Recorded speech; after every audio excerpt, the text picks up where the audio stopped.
The 21st century is all about digital literacy. To be successful in today's world, one must understand how technology works and how to use it effectively. On this note, we'll begin the first panel discussion of Education 2.0 conference with the topic, Digital Literacy Curriculum, the Need of 21st Century. Please now welcome the panelists and the moderator who will take this session forward. Okay, well, good morning. So we're here to talk about digital literacy and some of the topics that we kind of went over before we met today.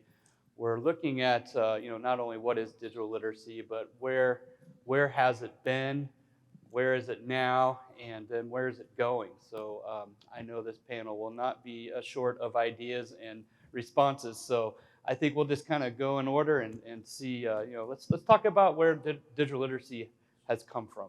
Okay, perfect. Morning, everybody. I'm Sean Stein Smith. Happy to be here. I'm on faculty out of the Lehman College, out of NYC. And so really sort of the whole topic of how to get our current students and future students ready for the jobs of the future, right? Because that's what digital literacy, digital education, digital training is all about, right? Because everyone here knows that the current jobs that all of us have right now in 2022 probably aren't going to be here in 2035, 2040. And so that's really the underlying ethos that I always try to tackle any topics or any conversations on this topic. Basically, how to best integrate from the bottom up topics like AI, chatbots, RPA, blockchain, or other emerging tools that are actually fundamentally changing how jobs are done and how tasks are done. And so I'm really amped for our panel. Good morning. I'm Curtis Clough. I'm Superintendent at Hagerman Municipal Schools in Hagerman, New Mexico.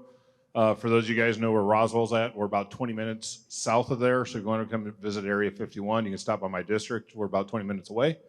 My passion for digital literacy comes in the K-12 spectrum as well as a career in tech ed. I'm a former career and tech ed director for the state of Alaska, currently serving as a superintendent and looking at what occurred pre-pandemic and post-pandemic COVID and how it's impacted the way we do things in public schools, especially when you are looking at small rural areas like mine that have very little connectivity. How do we make that a part of our normal way of instruction and never go back to what we did before? I agree totally with Robert. We've regressed in some areas with result of what happened with COVID as opposed to advancing. So I hope to bring to the panel a unique perspective of being a K-12 educator as well as looking at it. I'm from a career tech ed because I've also, in my side business, worked with workforce and economic development entities and job training programs and like that. So I'll turn it over to my next panel. Good morning, everyone. My name is Dr. Sally Rabi. It's a pleasure being here with you. I come with a background of over 20 years of experience working on education reform, curriculum development, publishing, and adaptation towards individualized learning processes. And lately, I've been involved heavily in the development of digitized content pathways to help learners better learn and get exposed. And digital literacy comes one of the basic core components of the 21st century skills. So I'm here to take part in this panel to talk about that and about the importance of how digital literacy on both pathways, whether it's for our students or for us as educators, how do we build with digital literacy to improve learning experiences and make them more effective on our learners? Thank you. Good morning. I'm Karen Minshew. I'm the Assistant Superintendent for the Cajon Valley School District. We're in the eastern portion of San Diego County. Our perspective and being on this panel, I wanted to share our focus on a path to gainful employment for all students, understanding their strengths, personalizing a plan for them to explore careers and have it work through a framework, TK through 12. So when you leave a school system, you know exactly what you value, where you want to go, and what you're interested in, regardless of what positions and jobs may be available in the future or past 12th grade. So I'll be sharing some of our digital solutions, things we're looking for, things that don't appear to exist at this time. And I'll be sharing that on the panel today. we ended up with 2 microphones. So I'm Dr. Donna Vallese. I am from upstate New York, and I'm currently the Director of Learning and Continuous Improvement in a small rural school in Greene, New York. I just came from a large city school district, Syracuse City School District. I've worked at the state level, the university level, the school level, district level, classroom level. So I come in a charter school level. So come from with a wide variety of experiences. And I also have a business called Inspiring Leaders, where I coach and support leaders in education. I'm currently working with some leaders out on the Lakota Reservation in South Dakota, which is some really incredible work. I do a lot of turnaround work. And my background is in curriculum and instruction and instructional technology. And to me, we really have to think deeply, not just about how we put kids on technology to pacify them. We have to think deeply about the skill sets that we need and how curriculum, when we put curriculum out there, curriculum is kind of like our roadmap, right? And what we teach. And if we think of that as a roadmap, right now, our content is laid out as the roadmap, and it's literally, you go one direction, and then you go this direction and that direction, and you have to follow exactly that way. I say we flip that. I say we lay out the skills, and the skills are all over the map, and you can learn them in multiple ways, and we let that be the driver, because then you can go any which way.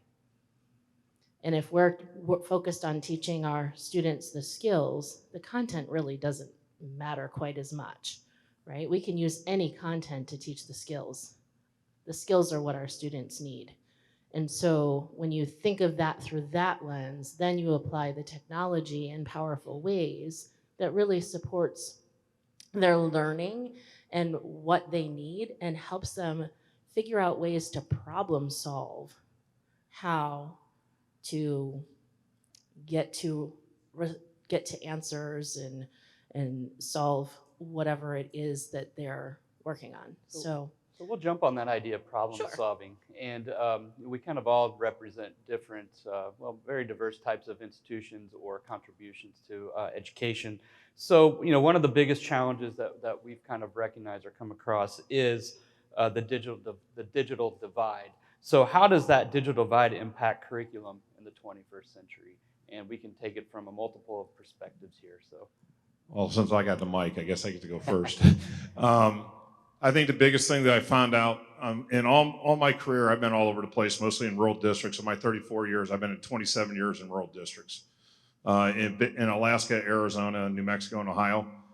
So 4 distinctly different cultural capacities as well as capacity to deliver services to students. And I think the biggest thing we have to understand is even though we came through COVID, there's still a divide out there, especially in my district. I have 84% of my district still does not have connectivity at school at home that is not provided by my school. So that's a huge issue in today's world if we want to talk about equity. And the other part about this is that not all students are created equal. We're expecting kindergartners to do the same things that our high school kids are doing with regards to digital literacy. In my state, when we went on there, we had to give our kids iPads, and they were much better answering their questions on their mom and dad's cell phones because they were familiar with that technology. So just because we have technology doesn't mean it's being used effectively or efficiently by our students, and especially our teachers. I have hopefully nobody's listening to this on YouTube. We have a very experienced, let's put it that way, teaching staff that had to switch on a dime. And a lot of them were not prepared. And even our universities that are sending teachers out in the field do not prepare our kids, our new teachers, to be able to instruct online in that environment. It's much different. I've instructed on college online before. Trust me, it's different. Even with college students, you have those that are always online and those that are never online. Sean could probably talk about that better than I do. But I think that's the big thing we got to understand. Even though we have improved the use of technology, there's still gaps out there we've got to address. and I think I'm probably preaching a little to the choir here. When we hit pandemic, we were in a place that we never should have been. Prior to the pandemic, back in 2013, 2014, I was working in an urban school, a charter school for pregnant and parenting teens, a year-round school district. Charter school, and we were providing little devices that students could take home to access the internet when their kids were homesick. So that technology was out there, but we had been underfunding our schools so desperately, and the technology has been out there. The technology has been out there for places in rural areas, places in urban areas, to be able to access the internet, places where families can't get to the library to access the internet, because that's usually the thing that you hear. Well, why don't they just go to the library and use the library computer? Well, when you're in 3 feet of snow in Syracuse, New York, the library's not really an accessible place because they don't plow the sidewalks, right? So we never ever should have been in that place where we were scrambling for technology. No, and I'll just add some extra context here that at the college that I work at, Lehman College, it's one of the, I believe, half dozen senior colleges in the CUNY network, which is 27 colleges. So obviously, it's a wide range of faculty, staff, and current students. And so a sort of add-on that I've actively worked on over the last 18 months or so is to honestly try to build out content, curriculum, digital badges. Now the actual badge that I built out, it actually focused around blockchain and other sort of tokenized asset ownership. But the really interesting part here is that basically I worked with our IT team and our community outreach folks to actually make this course on the books for our students and also open to members of our community, right? Because the whole educational conversation also has to highlight, I think, and even more so in the post-COVID world, as we do eventually get there, right? In the post-COVID world, and as really everybody here is at some point going to have to go back and learn something new. I will, all of us will, and all of us here in this room will.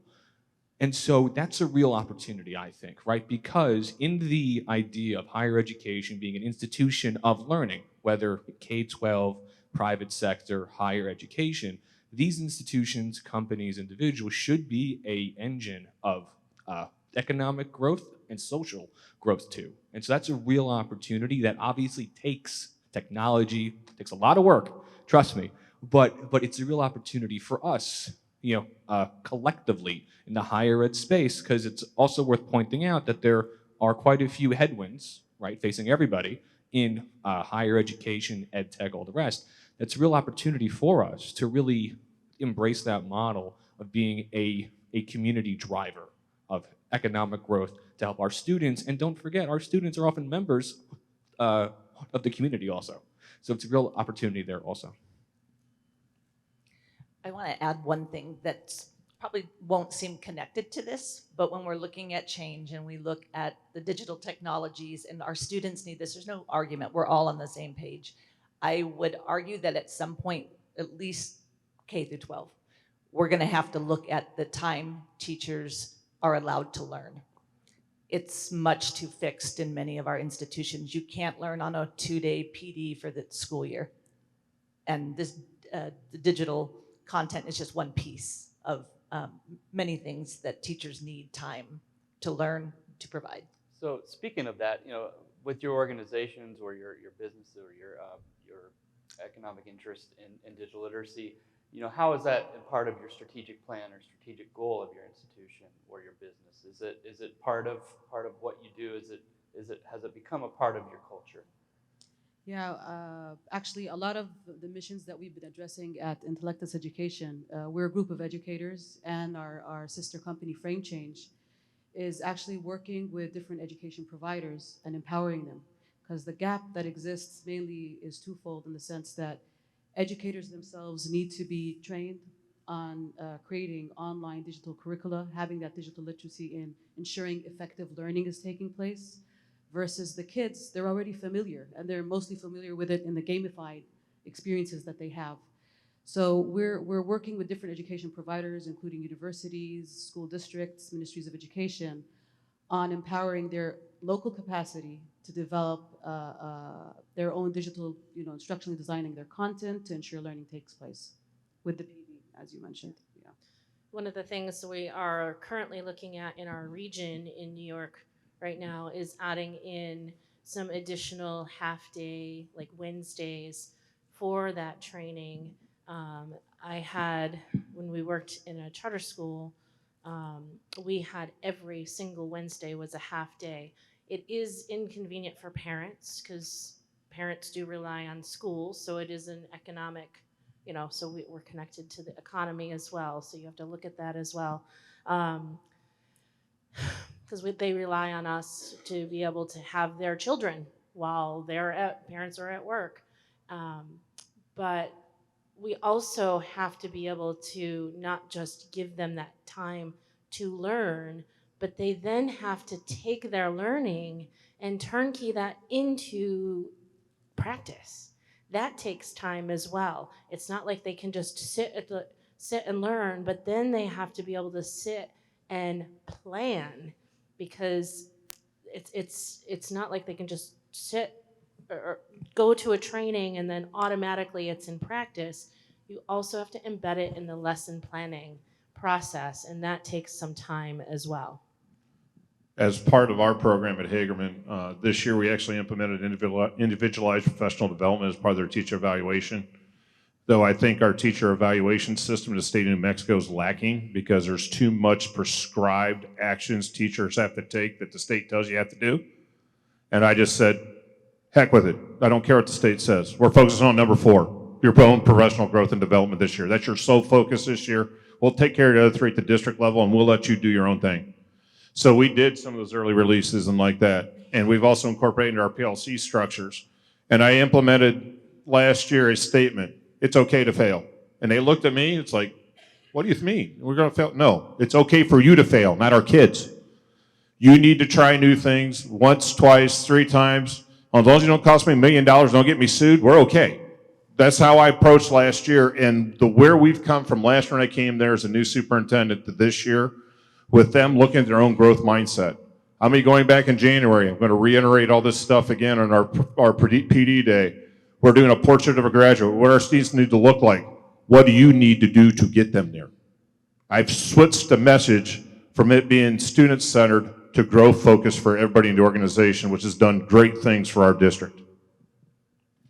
And so honestly, we are currently analyzing sort of track 1 and track 2. Track 1 is the education for the educators, right? And so I'm a CPA by background and expertise, and I worked in the audit space for about 8.5 years prior to pivoting over into higher education. And so in audit and tax and all that, there's a lot of mandated education, right? So it really is the exact same issue across every industry, right? How do we get people in the room, 1, and 2, engaged in actually learning content and topics to actually be helpful and to be pro-growth going forward, as opposed to just focusing on the sort of mandated obligation of education.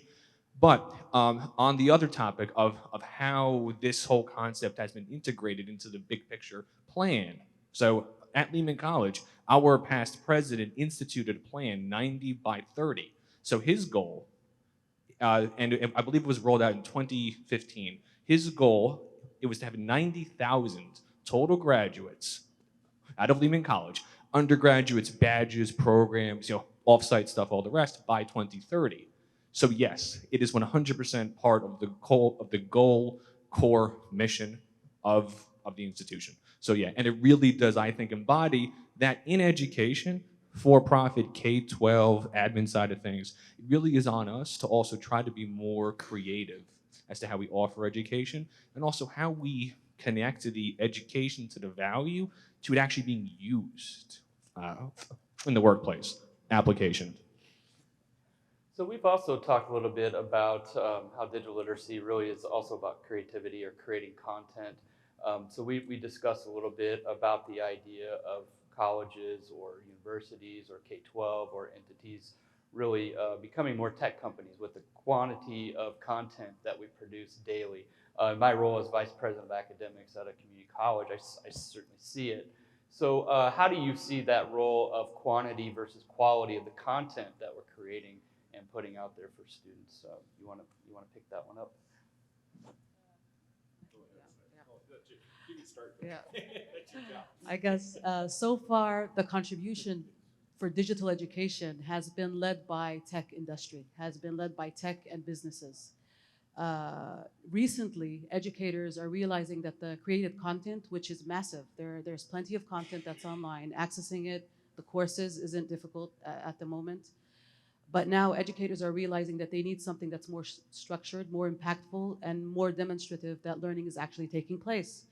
So I think now the next step is that educators themselves, as you're saying with your experiences in your districts, in your universities, in the K-12 sectors you're dealing with, we're now trying to put our step forward and developing this from an educator's perspective. And now this is the way moving forward. And once we're set, where education uses tech as a medium to personalize learning, that's when we would actually revolutionize the learning space, creating individual learning pathways using the skills that they have. In Cajon Valley, we were trying to find curriculum, digital, in a space that would connect with our vision, happy kids and healthy relationships on a path to gainful employment. We could not find those things. That was 6 or more years ago. We developed what we called the modern curriculum. World of work, TK through 12, student development, formerly called SEL. We now call it student development. And presentation literacy, speaking and listening skills. We developed our own content, but we are one district. We have learned the value of partnership and integration. We partnered with someone we knew in tech, at the time, Achieve 3000, an adaptive reading program, so that we could personalize learning and reading activities digitally for all of our students. We merged and found a partnership to put our content around world of work and those experiences and those readings around what I'm really good at as a student, what I'm really interested in, and married that with the adaptive reading. So when you talk about tech and a comprehensive school district, we couldn't find what we wanted. And so we got married a little bit. And so we are giving our students what we want, the personalization we want around the science of career development with tech. And I'll keep pounding the drum of integration moving forward. I agree totally. Being in a small rural school district in New Mexico, I've kind of brought a college model down to the high school level and then trying to work it down through with project-based learning and application of learning. We all real good. I mean, we all know kids don't even know what the capital of Nevada is anymore, or Ohio for the God, because we never make them memorize it anymore. Because they have these cell phones, these devices in their hands, they can look it up. So we look at it from an application-based project kind of thing, and working in rural New Mexico, it's really tough because we're predominantly oil and gas, but we're on the fringe of it. So you have larger districts like Hobbs and Artesia that have monopoly in that area with the CT pathways and like that. But I also stress to my staff and students, we're going to give you opportunities to stack those credentials and learning, much like Cajon Valley looks at. We look at it in application based of the skill development. Knowledge, skills, and abilities is what we're looking at developing in kids now. We can all go out and research. I mean, we all have our cell phones, our iPads, we go out and look at stuff. But those are the things we're looking at. What are those real life skills they need? And what's the true learning and true assessment we're going to do to make sure those kids have those skills? So we look at it in a stackable nature, much like everybody else does. And the other part of this that is key is our kids outpace our teachers 90% of the time in this field because they've grown up in this digital. They're digital natives. I mean, I'm 55 years old. I still have to call my son every now and then to reprogram my cell phone because he's the one that worked with Verizon for a while during retail. But they're far advanced, and we got to use the students and those local entities that you partner with as part of this learning environment You all hear about flipped classrooms? Yeah, we've got flipped lives now after COVID with everything that's going on. So I think that's the thing we ought to look at is that the students should be the facilitators of some of this because they'd be the best experts inside that classroom. I mean, I just went in the other day. I had a big gray beard reading to the book, and I called up my iPad and I have a kindergartner tell me, he says, "Here, I've got that story Audible on my phone." It's like, you're a third grader. Your phone's better than mine. What are you doing? But I think that's the thing we got to look at is it's just not the teacher that has to be the resource now. We got to go use all the available, use those partnerships in business and industry. I've been on workforce boards in Ohio, Alaska, and New Mexico now. And that's the thing I hear. Get them to this point. We'll take them from there and we'll get them trained. Just make sure they have these knowledge, skills, and abilities. I really don't care what the state assessment says. As long as you can make them come to work, pass a drug test, and be able to read and write to some extent and do a little bit of math, we're good. I don't know how many employers have told me that in my 2 years at Hagerman. I mean, it's unbelievable what seems to us from years ago being a lower standard. For them, that's what they want because they had to deprogram them of all the bad stuff they learned in K through 12 going into college. No, okay. And so, honestly, the only other two little anecdotes that I'll add here is that one, right? There is no shortage of information, of content, right? I'm sure many of us in here have blogs, podcasts, all the rest. I have all of that, a podcast, Forbes column each week. And so, in the marketplace, in any field, in any part of the U.S., there's an ocean of information, of questionable data sometimes too. And so that's really the area that I always try to focus on, right? Because obviously bad news, fake news, or just inaccurate or out of date information is also still online. Now the whole other topic of Reddit, TikTok, Instagram influencers, all the rest, that is a big issue that I'm seeing quite a bit in the 18 to 25 cohort, and I'm sure 18 and under, Gen, Alpha, Z, all the rest, whatever. But all of them are constantly plugged in, and so that is basically their baseline of truth and of information. And so that is really the biggest obstacle I see is how do we sort of leverage their inherent knowledge of instantaneously finding any information, any answer to any question anywhere. That is great, but all of that's only part one. Part two is an understanding how to analyze this torrent of information coming into you and to be able to understand how objective the information is, how accurate it is, and then three, most, let's say critically, how to then take that data, package it, and be able to communicate that to a interviewer, to a customer, to a internal colleague in a objective way that is understandable. Basically harnessing this massive ocean of data, right, that all of us have access to, and it's totally free, most of it. But how do we package that, and then how do we boil that ocean down into actionable business insights? That's the main takeaway. In being able to work in multiple schools over my career, I would say about 75 to 80% of classrooms I walk in are stand and deliver. 21st century skills, this is gonna be shocking, you ready? 21st century skills are not new. They were designed, they were well researched in the 20th century. We have over a century of research on how people learn best, on how kids learn best. You read Dewey, you read Bloom, you read Bronfenbrenner, you read Bruner, you read any of our foundational researchers on how people learn. You're gonna see collaboration, you're gonna see critical thinking, you're gonna see problem solving, you're gonna see all of those things. And yet we still stand and deliver. Why? Why do we do that? I have a whole TED talk on that, by the way. It has been the mind-blowing thing of my career. And I don't understand it. I don't know why we're here. Still talking about this, still trying to figure this out. And yet our teachers they go off, they go to be trained, to be teachers, Our administrators go off, they go to be trained to be administrators, and they still learn the same way, stand and deliver. So you go to school for 12, 13, 14 years, stand and deliver, and then you go to school to become a teacher, and it's all stand and deliver, and then you become a teacher, and that's all you know, stand and deliver. Even though you've read and you've learned all about all of these other things, but you've never really seen it applied really well. And so we're in this conundrum that we need to solve systematically. And our legislators who make up all these rules, and our people at state ed and federal ed who make up all these rules, unfunded mandates, have no idea how teaching and learning actually is supposed to look and feel. Drives me to drinking.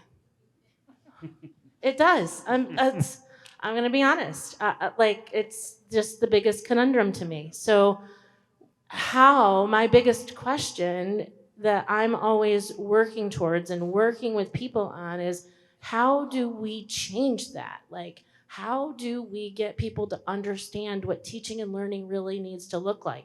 It certainly looked different in my classroom, and I can list several colleagues who it looked different in their classrooms too.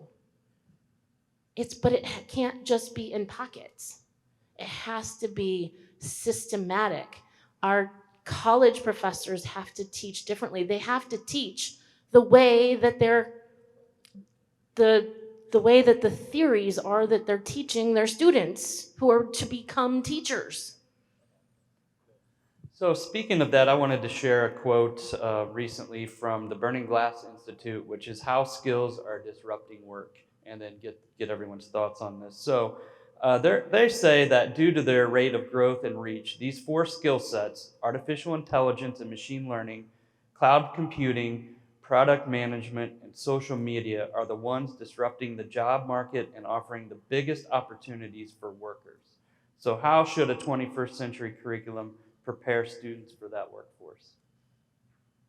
Well, I don't know how many times I fight teachers and administrators with cell phones in the classroom because they always want to take them away, and I tell them, why in the heck are we taking them away when it's their tool to learn? That's the first thing I think we got to fight, is change the perception that they're the devil or they're evil against our kids.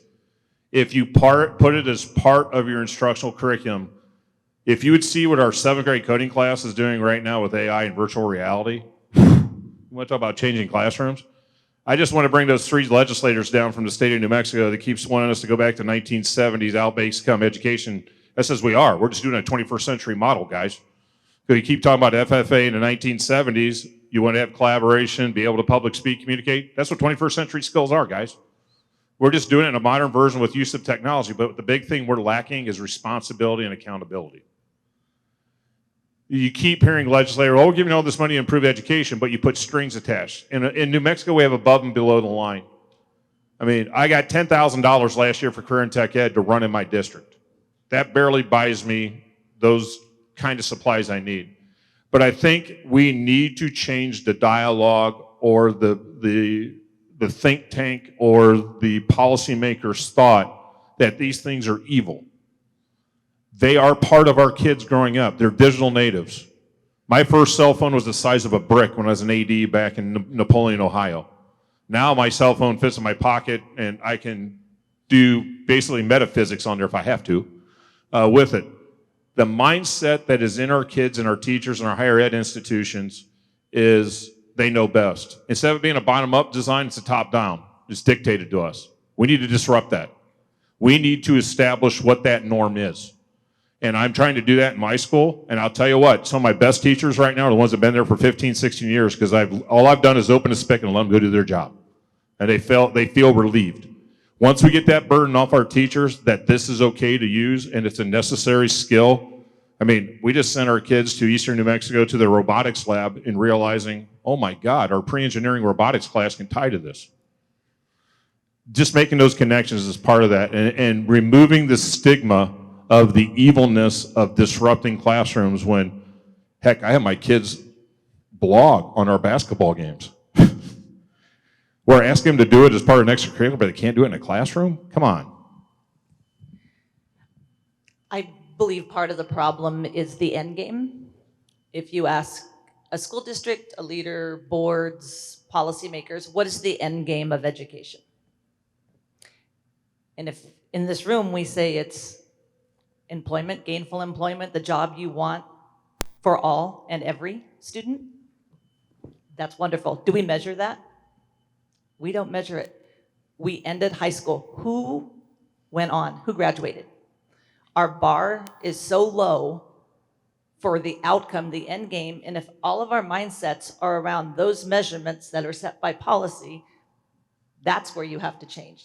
If you change the bar and you saw where students went and what happened with the 4 years we have them, depending on your system, mindsets would shift. In terms, the little I know about policymakers, it is our job to show them. We have to have proof of concept. We need some leniency. We need to look at seat time. We need to look at teacher time differently, but we need some pockets and we need some proof of concept around this country. And you have to show policymakers their job isn't in a classroom all day. Their job isn't in a school district, but it's where we're headed, what's the bar, and we have to prove it and show it and then share it. Yeah, and so there are two truths out there in business, education, or any area, healthcare, real estate, all the rest. All of us are already obsolete. That is true. Anything I can do, I can automate. And I'm sure all of you have heard about, probably just anecdotally, that whole chat bot, the chat BTG bot online. Go online, Google it. Enter any prompt, any question, and that AI bot will write essays, papers, answers to any question. Okay, right? So having that truth acknowledged, it's a big burden off of all of us, right? Okay, so any tool, as powerful as it is, or as comprehensive as it is only gonna do what it's told, right? So how do we get our peers, our fellow educators, and our students to be able to understand how these tools work, the upsides and the cons of these tools, and then how to correctly point these tools towards the problem in question, right? So it is not so much a idea of having to totally upend education at large, although I do think there are some tweaks that do have to be made, certainly. But it honestly is really how to change the overall mindset and the headset of the admins, of the higher ups, of our peers out there as to, okay, fine. What is the point of education in a 2025 world, in a 2040 world? Andrew Yang, during his bid to be president back in 2016, he really pulled this whole AI automation topic off the back burner and onto the front burner. And it really did open up the eyes of me and hopefully other folks out there as to, okay, fine. Now, if jobs are basically a combination of tasks, processes, workflows that handle inputs, process them, and then produce outputs. That's the core fundamental, right? I'm a tech head by nature, so I always drill down to actually the underlying fundamentals. So honestly, the best angle that I've taken is, okay, how do we introduce these tools? How do we get our students and our peers, which is arguably harder sometimes, to have our peers also be on board with this?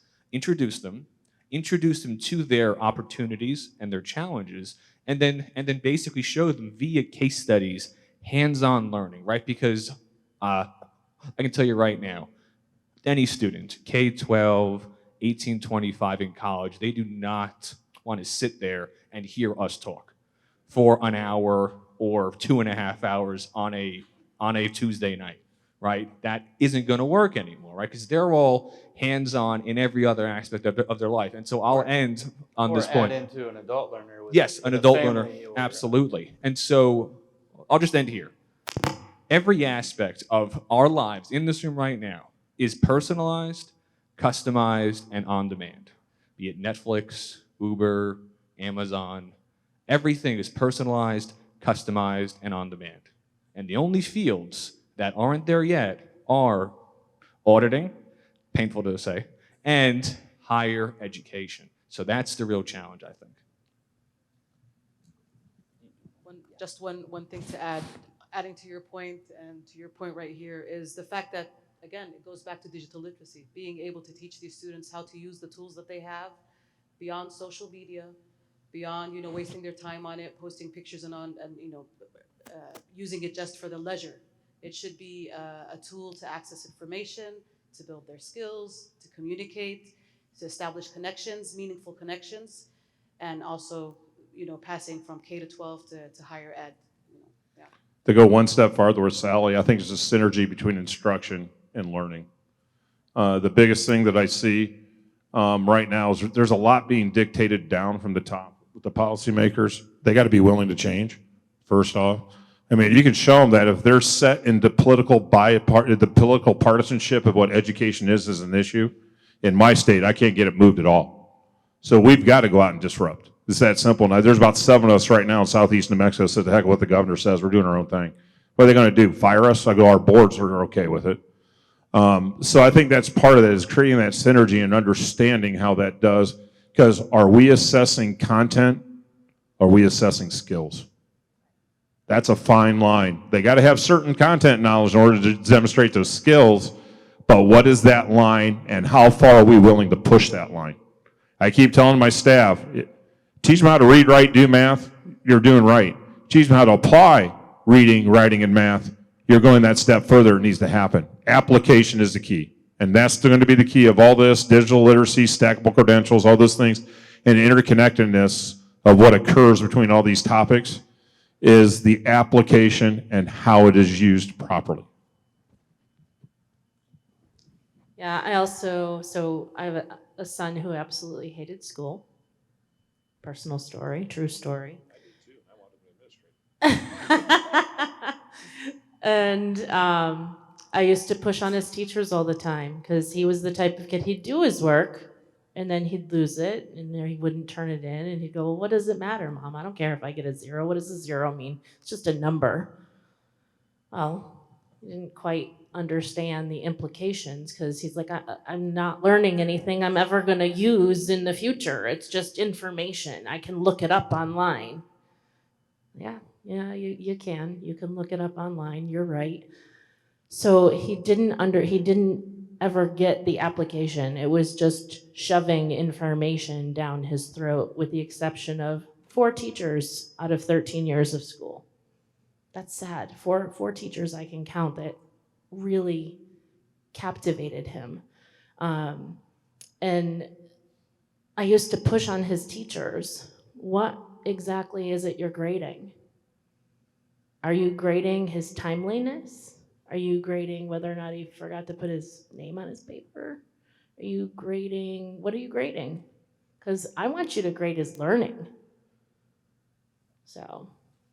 Okay, so we're kind of winding down here. So how about some final thoughts from each of our panelists about really, some words of wisdom for the room about 21st century skills, curriculum, and digital literacy? Okay, I can try, all right?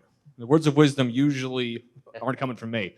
But overall, right, the core points that I really, really think are the drivers right now are, 1, how do we update education to have our students, 1, learn, and 2, be able to effectively communicate that learning to their employers or during a job interview, right? Because yes, anybody here, I can go onto Google right now, I can look up anything, but do we want our engineers, surgeons, NASA folks having to be doing that for everything? No, right? So there is a baseline knowledge and expertise that all of us still have to convey to our students, and the real opportunity and challenges how to do that using tools both interesting and job relevant.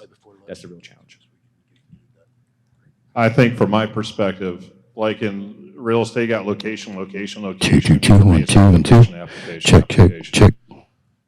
Getting our teachers away from looking at them as standalone curriculum, that everything's interrelated, it can be taught in that way, integration of those concepts and application of those concepts. I always remember once I was sitting through a master's education class, and my professor actually started off as an engineer, and he asked all of us in the classroom, he says, "You realize all bridges are built with the Pythagorean theorem in mind?" And we kind of looked at it, says, "Yeah, you got it right angles." Now it makes sense. There's the application of why I learned a squared plus b squared equals c squared. I go, because it's applied in that way. And I think that's the biggest thing, is the application, the interrelatedness of our knowledges. I mean, we all ask our kids to write answers to questions like that. We need to make sure it's interconnected and the application of it is consistent across, and allow teachers to fail. I mean, we're not all perfect. I mean, you only learn through failures. That's why I was joking up here. I was bored in school because I was a gifted and talented kid, could memorize everything, take a test, and forget it the next day. My wife will verify that, because when I go to grocery shopping list, I forget the same thing. I mean, but for me, it was because of boredom. For our kids now, it's because they don't see the realness of it. I think those are the two things that I want you to take away from this, and understanding that. I also think that there has to be a shift. Our standards, they have to shift from being knowledge-based to skill-based, so focusing more on the skills of how these children learn and acquire information, children or adults.